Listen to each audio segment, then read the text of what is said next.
Hello everyone, my name is Poonam and welcome back to my channel Smart Study with Harpi।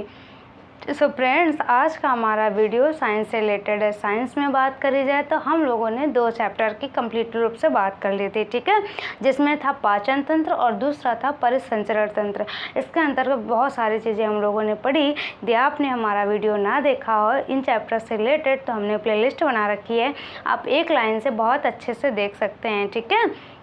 आपको मैं बता दूं, पेट के लिए तो है ही, पेट के अलावा जो भी अदर एग्ज़ाम है सभी के लिए इम्पॉर्टेंट है, क्योंकि वहाँ पे डाइजेस्टिव सिस्टम कोई और नहीं होगा, वही डाइजेस्टिव सिस्टम होता है ना, सर्कुलेटरी सिस्टम भी वही होता है। अब आगे बात करते हैं। आज का जो हमारा चैप्टर है वो नया चैप्टर है जिसका नाम है श्वसन तंत्र यानी रेस्पिरेटरी सिस्टम। सो चलिए फ्रेंड्स, आज का वीडियो स्टार्ट करते हैं। सबसे पहले समझते हैं कि श्वसन तंत्र क्या है। तो देखिए, श्वसन के अंतर्गत आने वाले यानी कि श्वसन में पार्टिसिपेट करने वाले वो सारे अंग एक सिस्टम का निर्माण करते हैं, ठीक है। श्वसन में पार्टिसिपेट करने वाले सभी अंग एक सिस्टम का निर्माण करते हैं, जिसे क्या कहते हैं, रेस्पिरेटरी सिस्टम बोलते हैं, ठीक है, श्वसन तंत्र बोलते हैं। तो आप एक बार दिमाग में सोचिए कि कोई भी चीज़ अकेले सिस्टम का फॉर्मेशन नहीं कर सकती है ना, कई सारी चीज़ें उसमें मिली होंगी, है ना। तो वही चीज़ यहाँ पर है कि रेस्पिरेटरी सिस्टम क्या है, रेस्पिरेशन से संबंधित बहुत सारे अंग आपस में मिलकर क्या करते हैं, एक सिस्टम का निर्माण करते हैं, जिसे रेस्पिरेटरी सिस्टम बोलते हैं। अब समझते हैं रेस्पिरेशन क्या होता है। यदि मैं आपसे पूछूं कि रेस्पिरेशन क्या है या रेस्पिरेशन किसे कहते हैं तो आप क्या कहेंगे? सांस को लेना और छोड़ना रेस्पिरेशन है? जी नहीं, सांस को लेना और छोड़ना रेस्पिरेशन का एक प्रकार का पार्ट है, ना कि रेस्पिरेशन है, ठीक है। तो रेस्पिरेशन किसे कहते हैं तो समझते हैं। देखिए, रेस्पिरेशन एक प्रकार का क्या है, कोशिकीय प्रोसेस है, कोशिकीय प्रक्रिया है, कोशिका में होने वाली प्रक्रिया है। ये सेल के अंदर प्रक्रिया होती है, ठीक है। और जो ये लेने और सांस को ले रहे हैं और छोड़ रहे हैं ना, ये लंग्स तक ही सीमित है। लंग्स में होने वाली प्रक्रिया, इसको बताएंगे क्या कहते हैं, ठीक है। अभी हम समझ रहे हैं कि रेस्पिरेशन, तो रेस्पिरेशन क्या है, सेल में होने वाली प्रक्रिया है। आगे मैंने लिखा ये एक प्रकार की कैसी है, तो रासायनिक प्रक्रिया है। अब रासायनिक प्रक्रिया का मतलब क्या होता है, देखिए, कहने का मतलब इसमें केमिकल रिएक्शन होती है, ठीक है, रासायनिक रिएक्शन होती है। अब रासायनिक रिएक्शन का मतलब क्या होता है ये समझते हैं। देखिए, रासायनिक रिएक्शन वो रिएक्शन कहलाती हैं, यानी कि वो रिएक्शन होती है जिसमें 2 या 2 से अधिक पदार्थ आपस में मिलकर एक नए पदार्थ का निर्माण करते हैं। और जो नया पदार्थ होता है ना, उसके गुण भी एकदम अलग होते हैं। जो भी पदार्थ आपस में मिले हैं ना, ऐसा नहीं कि जो भी पदार्थ आपस में मिले हैं उन्हीं के आगे वहाँ पे प्रॉपर्टी दिखेगी, जो भी प्रोडक्ट बनेगा, ऐसा नहीं होता है। उसकी अपनी अलग प्रॉपर्टी होती है। केमिकल रिएक्शन का मतलब समझ रहे हैं आप? केमिकल जो रिएक्शन होती हैं यानी जो केमिकल अभिक्रियाएं होती हैं वो क्या हैं, 2 या 2 से अधिक पदार्थ आपस में मिलकर, यहाँ देखिए, 2 या 2 से अधिक पदार्थ आपस में मिलकर एक नए प्रोडक्ट का निर्माण करती हैं, एक नए प्रोडक्ट का निर्माण कर रही हैं ना, यही क्या कहलाती हैं, केमिकल रिएक्शन कहलाती है, यानी कि रासायनिक अभिक्रिया कहलाती हैं। अब देखिए, रासायनिक अभिक्रिया जो होती हैं 2 प्रकार की होती हैं, ठीक है। यहाँ पे समझ लीजिए, आपको दिख रहा है, देखिए, जो केमिकल रिएक्शन होती हैं, केमिकल रिएक्शन में बोल रही हूँ तो आपके दिमाग में आ जाना चाहिए मैं रासायनिक अभिक्रिया की बात कर रही हूँ, ठीक है। देखिए, जो रासायनिक अभिक्रिया होती हैं वो 2 प्रकार की होती हैं। एक कौन सी होती है, एक होती है ऊष्माक्षेपी, ठीक है, और एक होती है ऊष्माशोषी। अब देखिए, इनको इंग्लिश में क्या बोलते हैं, ये है केमिकल रिएक्शन, ठीक है, ये तो समझ रहे होंगे आप। ऊष्माक्षेपी को क्या बोलते हैं, इसको बोलते हैं एक्सोथर्मिक या एक्सोथर्मल बोल सकते हैं, ठीक है, एक्सोथर्मल रिएक्शन। और इसको बोलते हैं एंडोथर्मल, क्या बोलते हैं, एंडोथर्मल। अब देखिए, होता क्या है, इसमें क्या होता है, ऊष्माक्षेपी में इसमें जो एनर्जी होती है, एनर्जी मतलब ऊर्जा, ठीक है, एनर्जी क्या होती है, रिलीज होती है, मुक्त होती है, ठीक है, यहाँ पे एनर्जी रिलीज होती है। और ऊष्माशोषी यानी कि जो एंडोथर्मिक होता है या एंडोथर्मल प्रोसेस होता है, इसमें क्या होता है, तो यहाँ पे एनर्जी जो होती है वो क्या होती है, यहाँ पे जो एनर्जी होती है वो अवशोषित होती है, एब्जॉर्ब होती है, ठीक है।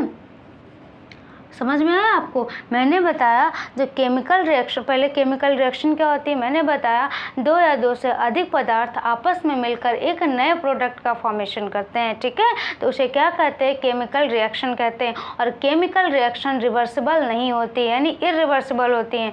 कहने का मतलब ये जो बना है ना, इससे दोबारा हम ये प्राप्त नहीं कर सकते, है ना। रिवर्सिबल रिएक्शन वो होती हैं, जैसे मान, रिवर्सिबल का मतलब क्या है, जैसे मान लिया इससे मैंने ये बनाया तो फिर से इससे ये बन जाए, तो वो रिवर्सिबल कहलाती है, यानी उन्हें बोलते हैं उत्क्रमणीय बोलते हैं हिंदी में, ठीक है। तो उत्क्रमणीय रिएक्शन वो होती हैं जिन्हें जो जैसे मान लिया इसको इसमें परिवर्तित किया और ये फिर से इसमें बदल जाए, तो वो कहलाएंगी उत्क्रमणीय, है ना। और जो केमिकल रिएक्शन होती है वो उत्क्रमणीय नहीं होती हैं, वो क्या होती हैं, इरिवर्सिबल होती है। कहने का मतलब उन्हें क्या बोलते हैं हिंदी में, अनुत्क्रमणीय बोलते हैं, यानी कि उनको हम दोबारा प्राप्त नहीं कर सकते। जिस चीज़ से हमने बनाया है उस चीज़ को हम दोबारा प्राप्त नहीं कर सकते। एग्जाम्पल के तौर पे जैसा लोहे पे जंग लगना है ना, अब लोहे पे जंग लग गई तो जो भी प्रोडक्ट बाद में बना, क्या उससे फिर से मैं लोहा बना सकती हूँ? बिल्कुल नहीं बना सकती हूँ। तो यहाँ पे ये क्या है, एक प्रकार की रासायनिक प्रक्रिया है ना, रासायनिक प्रोसेस है ये, ठीक है। तो आपको समझ में आया कि रासायनिक का मतलब क्या हुआ। अब देखिए, जो रासायनिक अभिक्रिया है वो दो प्रकार की होती है। एक होती है ऊष्माक्षेपी, जिसको एक्सोथर्मिक बोलते हैं या एक्सोथर्मल प्रोसेस, और एक होती है ऊष्माशोषी, जिसे एंडोथर्मिक बोलते हैं, ठीक है, या एंडोथर्मल प्रोसेस कहा जाता है। ऊष्माशोषी में क्या होता है, एनर्जी एब्जॉर्ब होती है। ऊष्माशोषी समझ रहे हैं, शोषण कर रही है। ऊष्माशोषी ऊष्मा को शोषित कर रही है, कहने का मतलब ऊष्मा को अवशोषित करती है, उसे क्या कहते हैं, इधर मैंने बताया उसे क्या कहते हैं, उसे बोलते हैं एंडोथर्मल प्रोसेस, ठीक है। इसके अंतर्गत क्या होता है, हमें एनर्जी देनी पड़ती है। और जो ये वाला प्रोसेस होता है, इधर वाला जो मैंने बताया, उसको क्या बोलते हैं, ऊष्माक्षेपी यानी एक्सोथर्मिक बोलते हैं। और यहाँ पे हमें एनर्जी प्राप्त होती है, ठीक है, यहाँ पे एनर्जी रिलीज होती है यानी प्राप्त होती है। तो देखिए, अब हम समझा रहे थे केमिकल रिएक्शन, आपको समझ में आ गई होगी। अब देखिए, मैंने कहा जो श्वसन है एक प्रकार के क्या है, रासायनिक प्रक्रिया है। यहाँ इसका मतलब क्या हुआ, यहाँ पे केमिकल रिएक्शन होती है। जी हाँ, यहाँ पर केमिकल रिएक्शन होती है, रासायनिक अभिक्रिया होती है। वो रासायनिक अभिक्रिया कौन सी है, तो ये है, देखिए, जो ग्लूकोज हम कार्बोहाइड्रेट से लेके बैठे थे अपने शरीर के विभिन्न सेल्स में, जो भी हमारी सेल्स हैं बॉडी में यानी कोशिका हैं, उनके अंदर जो भी ग्लूकोज हम रख के बैठे हैं ना, वहाँ पे क्या होती है, केमिकल रिएक्शन होती है। अब ये केमिकल रिएक्शन कैसे होती है, देखिए, ग्लूकोज में ऑक्सीजन आता है और ये ऑक्सीजन इसको क्या करता है, ऑक्सीकृत करता है, ठीक है, ऑक्सीडाइज करता है। ऑक्सीडाइज करके किसका फॉर्मेशन करता है, तो कार्बन डाइऑक्साइड और वाटर मॉलिक्यूल, साथ में एनर्जी का फॉर्मेशन करता है। जो एनर्जी होती है यानी जो ऊर्जा होती है वो एटीपी के फॉर्म में मिलती है, ठीक है। कितने एटीपी बनते हैं, 36 एटीपी बनते हैं, ठीक है। और इसी एनर्जी का यूज़ हम लोग अपनी एक्टिविटी में करते हैं, ठीक है। आप समझ पा रहे हैं इस चीज़ को। देखिए, जो ऊर्जा प्राप्त हुई और जब ये ऑक्सीडाइज हो गया, ये ग्लूकोज ऑक्सीडाइज हो गया ऑक्सीजन की प्रेजेंस में, तो बना ये सारी चीज़ें। और ये जो कार्बन डाइऑक्साइड है ना, यही क्या करते हैं, फिर लंग्स के थ्रू बाहर निकल जाती है। अभी ये चीज़ और अच्छे समझ में आएगी यहाँ पे। अभी सिर्फ इतना समझ लीजिए कि जो रेस्पिरेशन है वो सेल में होने वाली प्रक्रिया यानी कोशिका के अंदर होने वाली प्रक्रिया है। दूसरी चीज़ जो श्वसन है वो एक प्रकार की रासायनिक अभिक्रिया है, ठीक है। क्वेश्चन पूछा जाता है कि श्वसन किस प्रकार की अभिक्रिया है, तो रासायनिक अभिक्रिया है। कहने का मतलब यहाँ पे रासायनिक रिएक्शन होती है यानी केमिकल रिएक्शन, रासायनिक अभिक्रिया होती है। वो अभिक्रिया क्या है, ये है, ठीक है। और एक चीज़ यहाँ पे, रासायनिक अभिक्रिया तो ठीक है, केमिकल रिएक्शन होती है, लेकिन वो कौन सी होती है, ऊष्माक्षेपी कि ऊष्माशोषी। यहाँ पे ऊष्मा शोषण हो जाता है यानी ऊष्मा को अवशोषित कर लिया जाता है, या फिर ऊष्मा को निकाला जाता है। तो आप बताइए, यहाँ पर ऊष्मा निकल रही है या ऊष्मा को शोषित किया जा रहा है। यहाँ पे जो एनर्जी है ये क्या है, रिलीज हो रही है ना।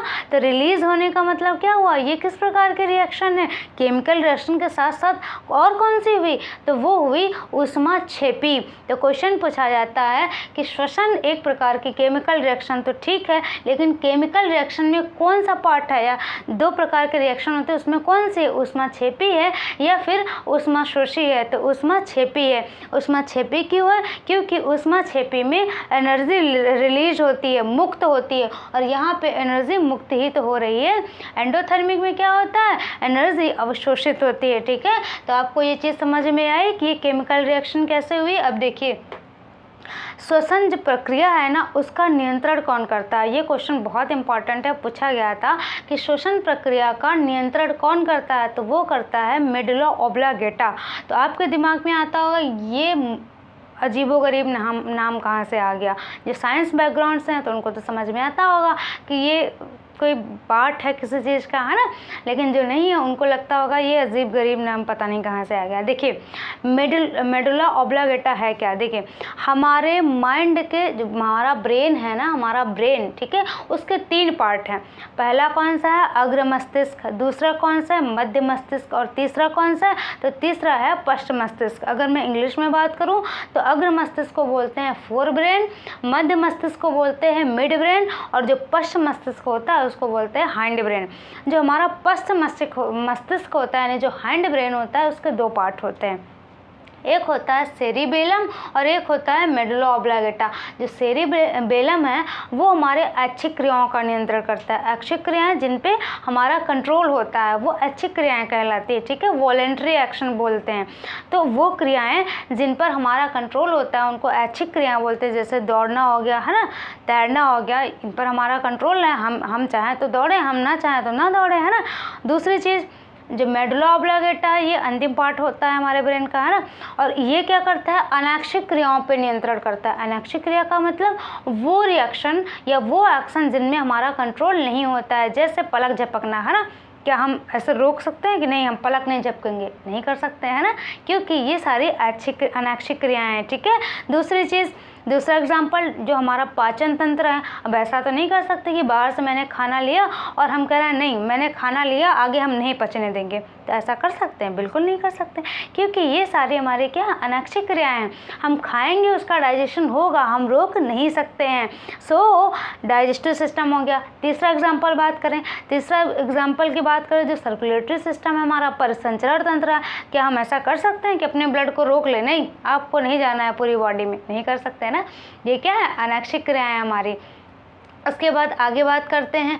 अब रेस्पिरेशन भी, क्या हम नाक को बंद कर ले कह रहे हैं? नहीं, हम सांस नहीं लेंगे तो मर जाएंगे, है ना। तो ये भी क्या है? अनैच्छिक क्रियाएं, हम रोक नहीं सकते। ये सारी चीज़ें मतलब कहा जाए ये अपने आप होती हैं, हम इनको रोक नहीं सकते। हमारी पलक झपक रही है, ऐसे झपका रहे हैं तो अलग बात है ना, लेकिन हम कितनी देर तक ऐसे खोल के रख सकते हैं? नहीं रख सकते, है ना। ये सारी क्या है? अनैच्छिक क्रियाएं हैं, और इनमें अगर किसी का नियंत्रण होता है तो वो कौन है? Oblongata, medulla oblongata. ठीक है, मस्तिष्क का सबसे लास्ट पार्ट जो है हाइंड ब्रेन, उसके 2 पार्ट होते हैं, उनमें से सबसे लास्ट जो है वो है मेडुला ऑब्लांगेटा। तो आपको समझ में आया कि मेडुला ऑब्लांगेटा है क्या, और ये क्या करता है? रेस्पिरेटरी सिस्टम को कंट्रोल का काम करता है, यानी नियंत्रक का काम करता है। ठीक है, नियंत्रण मेडुला ऑब्लांगेटा के द्वारा होता है। ये क्वेश्चन समझ में आया होगा, ये इंपॉर्टेंट भी है। ठीक है, डाइजेस्टिव सिस्टम भी यहीं से कंट्रोल होता है। ठीक है, डाइजेस्टिव सिस्टम का अगर पूछा जाए नियंत्रण कौन करता है तो मेडुला ऑब्लांगेटा करता है। ठीक है, परिसंचरण तंत्र है उसका भी मेडुला ऑब्लांगेटा करता है। ठीक है, तो मैंने अनैच्छिक क्रियाएं बता दी, आपके दिमाग में आ जानी चाहिए कि जितनी सारी अनैच्छिक क्रियाएं हैं उनका जो नियंत्रक है वो कौन है, तो वो है मेडुला ऑब्लांगेटा। अब आगे बात करते हैं, एक स्वस्थ मनुष्य 1 मिनट में कितनी बार सांस लेता है? तो एक स्वस्थ मनुष्य 1 मिनट में 12 से 16 बार सांस लेता है। ठीक है, ये सारी चीज़ें बहुत इंपॉर्टेंट है, एग्जाम के पॉइंट ऑफ व्यू से सारी चीज़ें बहुत इंपॉर्टेंट है, उन्हीं को मैं इन्वॉल्व भी करती हूँ। ठीक है, आगे बात करते हैं, रेस्पिरेशन जो होता है उसके कई सारे पार्ट हैं। ठीक है, वो पार्ट क्या क्या हैं? एक पहला है बाह्य श्वसन यानी एक्सटर्नल रेस्पिरेशन, दूसरा है गैसीय परिवहन यानी गैसियस ट्रांसपोर्टेशन होता है ना, गैसों का ट्रांसपोर्टेशन होता है, एक स्थान से दूसरे स्थान पहुंचते हैं, और तीसरा है आंतरिक श्वसन जिसे एक्सटर्नल इंटरनल रेस्पायरेशन बोलते हैं, ठीक है। आंतरिक श्वसन को क्या बोलेंगे? Internal respiration. अब देखिए मैंने बताया रेस्पायरेशन कई सारे पार्ट में होता है। पहला क्या होता है पार्ट इसका? तो पहला होता है एक्सटर्नल रेस्पायरेशन, यानी बाह्य श्वसन जिसे बोलते हैं। उसके बाद गैसों का आदान प्रदान होता है ना, मतलब जो गैसें हैं ना, गैसीय परिवहन होता है, एक स्थान से दूसरे स्थान ले जाया जाता है। उसके बाद यहाँ पर तीसरा जो पार्ट है वो है इंटरनल रेस्पायरेशन, ठीक है। अब देखिए समझते हैं, जो हमारा बाह्य श्वसन है उसके अंतर्गत क्या क्या चीज़ें आती हैं? तो उसके अंतर्गत आती हैं ब्रीथिंग। आपने सुना होगा ना ब्रीदिंग क्या होता है? ब्रीदिंग, और हिंदी में इसको बोलते हैं श्वासोच्छ्वास। क्या बोलते हैं? श्वासोच्छ्वास। हिंदी में थोड़ा बड़ा टिपिकल नेम है ना, लेकिन इंग्लिश में इसको क्या बोलते हैं? ब्रीदिंग बोलते हैं। तो आपको समझ में आया कि जो ब्रीदिंग और रेस्पायरेशन दोनों अलग है ना, समझ में आया ना। अब देखिए ब्रीदिंग जो होता है उसमें दो चीज़ें होती है। ब्रीदिंग जो होता है दो प्रकार का होता है, एक होता है अंतःश्वसन, एक होता है निःश्वसन। अंतःश्वसन को इंग्लिश में क्या बोलते हैं? उसको बोलते हैं इनहेलेशन, और निःश्वसन को बोलते हैं एक्सहेलेशन, ठीक है। अब निःश्वसन और ये जो अंतःश्वसन ये क्या है? देखिए हमने सांस लिया, हमने सांस जो लिया ना, ये क्या है? अंतःश्वसन है। ये क्या है? इनहेलेशन है। जब हम बाहर से वायु को ग्रहण करते हैं तो वो क्या कहलाता है? ये क्या है? इनहेलेशन, यानी इसे क्या बोलेंगे? अंतःश्वसन बोलेंगे। उसके बाद सांस को, जो हमारी वायु हमने बाहर से लिया, वो जब लेते हैं तो उसको क्या बोलते हैं? उसको बोलते हैं अंतःश्वसन। और जब छोड़ते हैं तो उसको क्या बोलते हैं? उसको बोलते हैं निःश्वसन। यानी सांस को बाहर से वायु को ग्रहण करना क्या कहलाता है? अंतःश्वसन कहलाता है। और उसी वायु को जब हम बाहर छोड़ते हैं तो वो क्या कहलाता है? वो कहलाता है निःश्वसन, यानी इनहेलेशन और एक्सहेलेशन। आपको समझ में आया होगा। और इन्हीं दोनों को आपस में मिला देते हैं तो वो क्या कहलाता है? ब्रीदिंग कहलाता है, ठीक है। तो आपको समझ में आया कि ब्रीदिंग क्या है? एक प्रकार के लंग्स में होने वाला प्रोसेस है ना, लंग्स के अंदर होता है, यानी फेफड़े के अंदर होता है। और रेस्पायरेशन कहाँ होता है? श्वसन कहाँ होता है? सेल के अंदर होता है। तो डिफरेंस है ना दोनों में, कि श्वसन सेल के अंदर होने वाला प्रोसेस है, और ये जो है किसके अंदर होता है? ये फेफड़े के अंदर होता है। हमने सांस को लिया, सांस को छोड़ा, सांस को लिया, छोड़ा, मतलब वायु को ग्रहण किया, छोड़ा, वायु को ग्रहण किया, छोड़ा। ये लंग्स तक ही तो सीमित है, उसके आगे का प्रोसेस भी होता है, वो समझ में आएगा बाद में। देखिए जो ब्रीदिंग होता है वो दो प्रकार का होता है, एक होता है इनहेलेशन, एक होता है एक्सहेलेशन, यानी अंतःश्वसन निःश्वसन। जब हम वायु को ग्रहण करते हैं तो वो क्या कहलाता है? अंतःश्वसन कहलाता है। उसी वायु को जब हम बाहर छोड़ते हैं तो वो क्या कहलाता है? निःश्वसन कहलाता है। अब देखिए आपको ये चीज़ तो समझ में आ गई कि ये सारा लंग्स में होता है, लेकिन देखिए आगे बात करते हैं।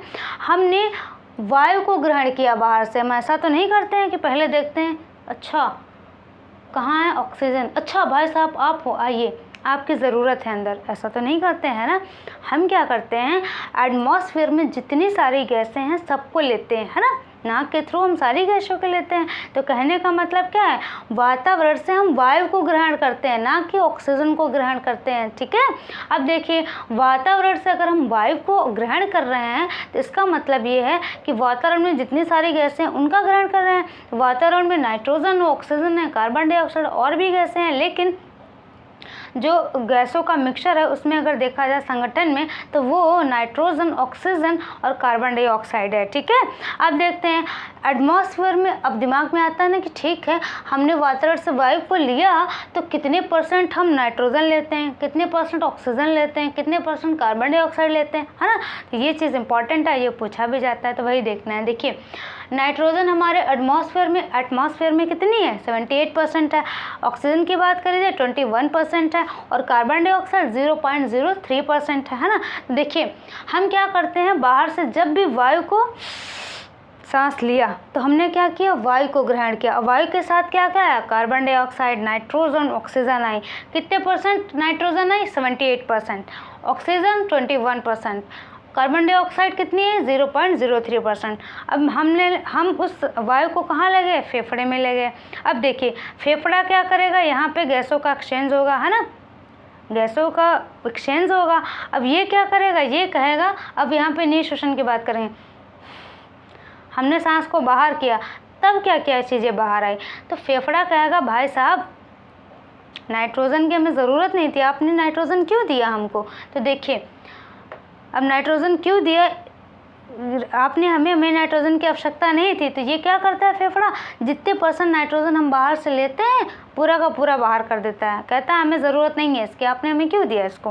तो हम नाइट्रोजन 78% लेते हैं और 78% नाइट्रोजन एज इट इज़ बाहर चली जाती है। आगे देखते हैं, हमने एटमॉस्फेयर से ऑक्सीजन कितने % लिया, 21% लिया। और ये ऑक्सीजन जब हमारे बॉडी में जाती है, यानी कि लंग्स के थ्रू हमारी बॉडी में विभिन्न अंगों में जाती है, तो वहाँ क्या होता है, इसको यूज़ किया जाता है। देखिए यहाँ पे यूज़ किया गया है ना, यूज़ किया जाता है। और यूज़ करने के बाद अब क्या होती है, बाहर भी तो कुछ निकलेगी, ऐसा नहीं कि सारा का सारा हम यूज़ कर लेते हैं, ठीक है। बाहर निकलती है वो कितने % निकलती है, 17% निकलती है, ठीक है।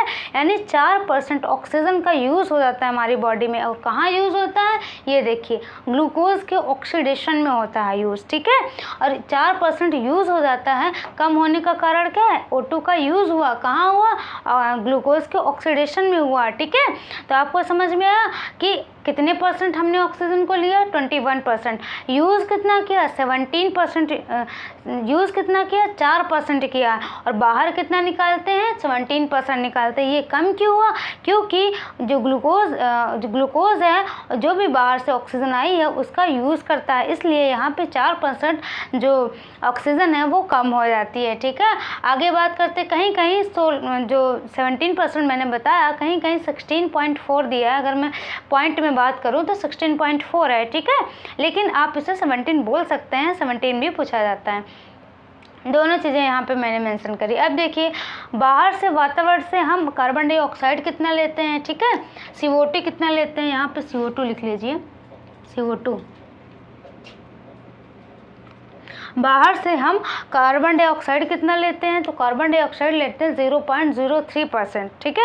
हमने बाहर से लिया कितना, 0.03%। लेकिन अब देखिए, जब हम सांस को छोड़ते हैं तब कितना हो जाता है, तब हो जाता है 4%, या अगर मैं पॉइंट में बात करूँ तो 4.4% हो जाता है। तो ये बढ़ क्यों जाता है, तो देखिए ऑक्सीजन का, जब भी ऑक्सीजन का यूज़ किया गया था ना, तो क्या बना, कार्बन डाइऑक्साइड। और यही कार्बन डाइऑक्साइड कहाँ पर, यहाँ ऐड हो जाती है ना। अब ये कैसे ऐड होती है भी बताते हैं, ठीक है। ये ऐड हो जाती है ना, हमारे बॉडी में बहुत सारी सेल प्रेजेंट है, कोई एक सेल तो है नहीं। तो सारी सेल्स खाना बनाती हैं और खाना बनाने के बाद एनर्जी रिलीज़ करती हैं। और जब भी ये ऑक्सीडेशन होता है, कार्बन डाइऑक्साइड भी बनता है, और कार्बन डाइऑक्साइड बनता है तो ये यहीं पे ऐड हो जाता है। तो बाहर से लेते तो हम 0.03% है, लेकिन जब छोड़ते हैं तो वो कितना हो जाता है, 4% हो जाता है। अब मैं पॉइंट की बात करूँ तो 4.4%, ठीक है। तो ये डाटा आप याद रखना कि बाहर से हम नाइट्रोजन जितना लेते हैं, फेफड़ा उतना ही नाइट्रोजन बाहर कर देता है, ठीक है। 78% लिया, 78% बाहर हो जाता है। ऑक्सीजन जितना लेते हैं, 21% लेते हैं, तो 4% यूज़ करता है और 17% क्या करता है, बाहर कर देता है। आगे कार्बन डाइऑक्साइड की बात करें तो 0.03% लेते हैं, लेकिन 4% हम कार्बन डाइऑक्साइड क्या करते हैं, बाहर करते हैं, यानी बढ़ के जाता है। क्यों जाता है, आपको समझ में आया, क्योंकि कार्बन डाइऑक्साइड यहाँ पे बनती भी है ना, वही सारी यहाँ पे क्या होती है, जुड़ जाती है, ठीक है।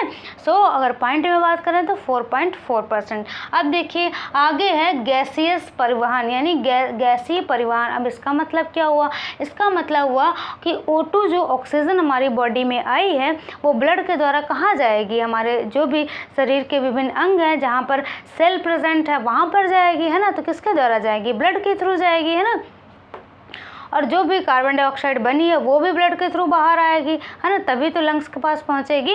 तो ये हुआ गैसीय परिवहन के अंतर्गत। और ये आंतरिक श्वसन क्या मतलब हुआ, तो आंतरिक श्वसन 2 प्रकार का होता है, एक होता है आक्षिक श्वसन, एक होता है अनाक्षिक श्वसन। आक्षिक श्वसन वो श्वसन होता है जिसे बोलते हैं एरोबिक रेस्पिरेशन, एनारोबिक रेस्पिरेशन, ठीक है, जिसमें ऑक्सीजन की ज़रूरत होती है, जिसमें ऑक्सीजन के प्रेजेंस पे रेस्पिरेशन होता है, उसको क्या बोलते हैं, ऑक्षिक श्वसन बोलते हैं। और जिसमें ऑक्सीजन का यूज़ नहीं होता है उसको अनाक्षिक बोलते हैं। अब देखिए सारा चीज़ ये समझते हैं कि ये सारा चीज़ क्या है। देखिए बाहर से हमने वायु को लिया, वो हमारे फेफड़े में गई, ठीक है, फेफड़े में गई और वहाँ पे ऑक्सीजन भी साथ में है। ऑक्सीजन को जाना कहाँ है, मान लीजिए ये हमारी कोशिका है, ठीक है, इस ऑक्सीजन को जाना है कहाँ, इस कोशिका के पास जाना है। क्यों जाना है, ये ऑक्सीडेशन प्रोसेस होगा, ठीक है, समझ पा रहे हैं आप। देखिए ऑक्सीजन यहाँ कहाँ है, फेफड़े में, और फेफड़े से जाना कहाँ है, यहाँ कोशिका के पास जाना है। अब जाएगा कैसे, उसके पास तो हाथ पाँव है नहीं, तो वो किसी ना किसी का सहारा लेगा, तो वो सहारा लेता है ब्लड का। ठीक है, मैंने ब्लड में बताया था ना कि ब्लड क्या करता है, ऑक्सीजन और CO2 दोनों का परिवहन करता है ना। तो ये क्या करेगा, किसका सहारा लेगा, ब्लड का लेगा। और ब्लड में भी क्या प्रेजेंट होती है, RBC प्रेजेंट होती हैं। RBC क्या करती हैं, CO2 और O2 के परिवहन में हेल्प करती हैं। ठीक है, तो देखिए ये ऑक्सीजन यहाँ सेल तक पहुँचेगा, तो कैसे पहुँचेगा, ब्लड के थ्रू पहुँचेगा। अब हमने बाहर से क्या करा, वायु को लिया, वायु हमारे लंग्स में गई यानी फेफड़े में गई, है ना। फेफड़े में क्या है, ऑक्सीजन है, तो ऑक्सीजन सोचेगा कि हमें जाना कहाँ है, सेल के पास जाना है यानी कोशिका के पास जाना है। तो जाएगा कैसे, वो ब्लड के थ्रू जाएगा। तो ब्लड में क्या प्रेजेंट होती है, RBC। RBC में क्या होती है, हीमोग्लोबिन प्रेजेंट होता है। हीमोग्लोबिन में जुड़कर RBC के अंदर जाएगा। ठीक है, RBC, अब RBC के पास हाथ पाँव होते नहीं, अब RBC खुद तो जा नहीं सकती, तो वो क्या करेगी, ब्लड से कहेगी चाचा हमका ढकेलो लो तई, है ना। RBC जो है, RBC मतलब जो लाल रुधिर कणिकाएं है ना, वो क्या कहेंगी, ब्लड चाचा हमका ढकेलो तई, क्योंकि वो क्या लिए होती हैं, ऑक्सीजन लिए होती है ना। कहती ब्लड चाचा हमका ढकेलो, और ऑक्सीजन लेके बढ़िया आराम से ऑक्सीजन लेके सब जगह जाती हैं। लो भाई आप लो ऑक्सीजन, आप लो। शरीर के जितनी सारी सेल्स होती हैं यानी जितनी सारी कोशिका होती हैं, सबको RBC आराम से, अब ब्लड क्या करता है, उसको ढकेलता रहता है। कहता अब हमने बताया ना कि RBC क्या करता है, ब्लड से कहता है ब्लड चाचा हमको ढकेलो, और वो बढ़िया आराम से टहलते सारी सेल्स को ऑक्सीजन दे के आता है। आप भी लो भाई साहब, आप भी लो, सबको देता है। और वो जो सेल्स होती हैं वो क्या करती हैं, सेल्स में प्रेजेंट होता है यानी कि जो कोशिका होती है उसमें उपस्थित होता है माइटोकॉन्ड्रिया, और माइटोकॉन्ड्रिया के अंदर क्या होता है, ग्लूकोज का ऑक्सीडेशन होता है। यानी यही जो ग्लूकोज है, ऑक्सीजन जो RBC सारी ऑक्सीजन बांट के आई है ना सारी कोशिकाओं में, वो क्या करेंगी, वो ऑक्सीजन क्या करेंगी, ग्लूकोज जो भी उनके पास रखा है ये ऑक्सीजन लेकर उसको ऑक्सीडाइज कर लेंगी। ऑक्सीडाइज करने के बाद बनाएंगी क्या बनाएंगी, कार्बन डाइऑक्साइड, वाटर मॉलिक्यूल और एनर्जी बनाएंगी। और जो कार्बन डाइऑक्साइड बनाई है ना, फिर से RBC को दे देंगे कि लो भाई साहब ले जाओ। और RBC क्या करेगा, फिर से बढ़िया टहलते ब्लड क्या करेगा, पीछे से ढकेलेगा, और टहलते फेफड़े के पास जाएगा, कहेगा लो भाई साहब कार्बन डाइऑक्साइड ले लो और ऑक्सीजन दे दो, कार्बन डाइऑक्साइड ले लो ऑक्सीजन दे दो। यही जो काम होता है, ये प्रोसेस कंटिन्यू होता रहता है। हम बाहर से वायु को क्या करते हैं, ग्रहण करते हैं, फिर वो जो वहाँ से ऑक्सीजन ले जाने का काम कौन करता है, ब्लड करता है। ब्लड में प्रेजेंट होती है RBC, है ना। तो RBC ब्लड के थ्रू कहाँ जाती हैं, RBC ब्लड में प्रेजेंट होती है। ठीक है, और ब्लड में जो RBC प्रेजेंट होती है वही ऑक्सीजन कार्बन डाइऑक्साइड का इधर उधर परिवहन करती रहती है ना। ये गैसीय परिवहन होता रहता है, किसके थ्रू, ब्लड के द्वारा होता रहता है। अब वो जो ऑक्सीजन है वो किसके थ्रू जा रहा है, ब्लड के थ्रू कहाँ जा रहा है, सेल्स में। सेल क्या कर रही हैं, वहाँ पे जो भी ग्लूकोज प्रेजेंट है उसको ऑक्सीडाइज कर रही हैं और एनर्जी बना रही है, कार्बन डाइऑक्साइड बना रही है, वाटर मॉलिक्यूल बना रही है। जो भी कार्बन डाइऑक्साइड बनाई है फिर से किसको दे देती हैं, ब्लड को, यानी कि ब्लड में RBC प्रेजेंट है उसको दे देती है। कहती है लो भाई साहब ले जाओ ऑक्सीजन लाओ, कार्बन डाइऑक्साइड ले जाओ, ऑक्सीजन लाओ, कार्बन डाइऑक्साइड ले जाओ।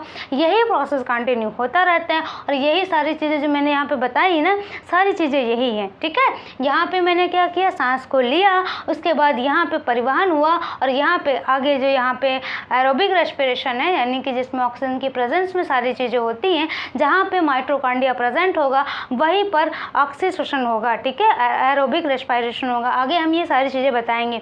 तो आपको समझ में आया कि वायुश्वसन का मतलब क्या हुआ, इसका मतलब क्या हो, एक बार पूरा रिकॉल कर लेते हैं। मैंने बताया रेस्पिरेशन क्या है, एक प्रकार का सेल में होने वाली प्रक्रिया है, यानी कोशिका में होने वाली प्रक्रिया है। ये एक प्रकार की रासायनिक प्रक्रिया है।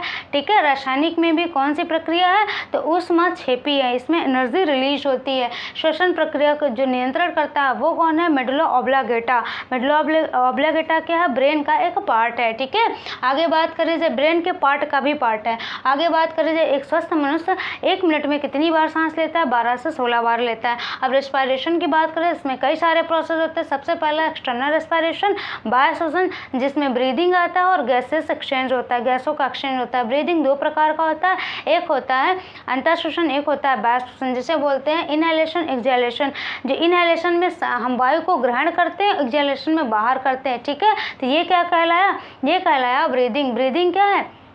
सांस को लेना, यानी वायु को लेना और छोड़ना ही ब्रीदिंग कहलाता है, ठीक है। अब देखिए, अगर हम वायु को ले रहे हैं तो वायु में जो भी गैसेज हैं वही तो लेंगे हम। तो वायु में क्या है? नाइट्रोजन, ऑक्सीजन, कार्बन डाइऑक्साइड है। नाइट्रोजन कितनी है? 78% है। हम 78% नाइट्रोजन लेते हैं और फेफड़ा क्या करता है? 78% नाइट्रोजन को बाहर कर देता है। कार्बन डाइऑक्साइड हम 21% लेते हैं और फेफड़ा क्या करता है? 17% बाहर करता है, 4% यूज़ करता है। 4% कहाँ यूज़ करता है? जो ग्लूकोज होता है उसके ऑक्सीडेशन में। आगे बात करें जाए कार्बन डाइऑक्साइड की, तो कार्बन डाइऑक्साइड की अगर बात करें जाए तो एटमॉस्फेयर में जो कार्बन डाइऑक्साइड होती है वो होती है 0.03%, ठीक है। और जब हम सांस के थ्रू लेते हैं और जब बाहर छोड़ते हैं तो ये कार्बन डाइऑक्साइड बढ़ के आती है, यानी 4% हो जाती है। क्यों बढ़ती है? क्योंकि यहाँ देखिए जो कार्बन डाइऑक्साइड बनी है यही यहाँ पे ऐड हो जाती है, ठीक है। आगे मैंने बताया गैसेस परिवहन का मतलब क्या हुआ? जो भी हमने वायु को ग्रहण कर रखा है वो वायु, उसमें जो ऑक्सीजन प्रेजेंट है वो ऑक्सीजन ब्लड के थ्रू कहाँ जाएगी? हमारे सेल्स में जाएगी, यानी कोशिका में जाएगी। और वहाँ पे होगा क्या? ग्लूकोज को ऑक्सीडेशन होगा। यही ग्लूकोज जो है इसी का ऑक्सीडेशन होता है सेल में, और सेल में ऑक्सीडेशन होने के बाद कार्बन डाइऑक्साइड बनता है और ये कार्बन डाइऑक्साइड एनर्जी और ये वाटर मॉलिक्यूल बनता है। और जो कार्बन डाइऑक्साइड है फिर से उसी ब्लड के थ्रू कहाँ आता है? लंग्स में। लंग्स में आता है और लंग्स क्या करता है? बाहर निकाल देता है, ठीक है, कार्बन डाइऑक्साइड को। तो आपको ये सारा प्रोसेस समझ में आया। और यही जो सारा प्रोसेस है ये क्या कहलाता है? एरोबिक रेस्पिरेशन कहलाता है। एनारोबिक में क्या होता है? यानी जो अनाक्षिक श्वसन होता है उसमें क्या होता है? O2 की ज़रूरत नहीं पड़ती। सो ये था हमारा रेस्पायरेशन का पार्ट 1, ठीक है, आज का वीडियो। अब हम इसके आगे बात करेंगे रेस्पायरेटरी ऑर्गन के बारे में, यानी श्वसन अंगों के बारे में, ठीक है। तो ये पार्ट आपको कैसा लगा, समझ में आया है या नहीं आया, आप ज़रूर बताना। यदि आपको ना समझ में आया हो तो कमेंट बॉक्स में ज़रूर टाइप करें, हम फिर से इसे बताएंगे, ठीक है। सो ये था हमारा आज का वीडियो। कैसा लगा फ्रेंड्स ज़रूर बताएं। और हाँ, यदि आप चैनल पर नए हैं तो चैनल को सब्सक्राइब करें, हमारे मोटिवेशन को और बढ़ाएँ ताकि हम और भी अच्छा कर सकें, ठीक है friends. So thank you for watching my video, friends.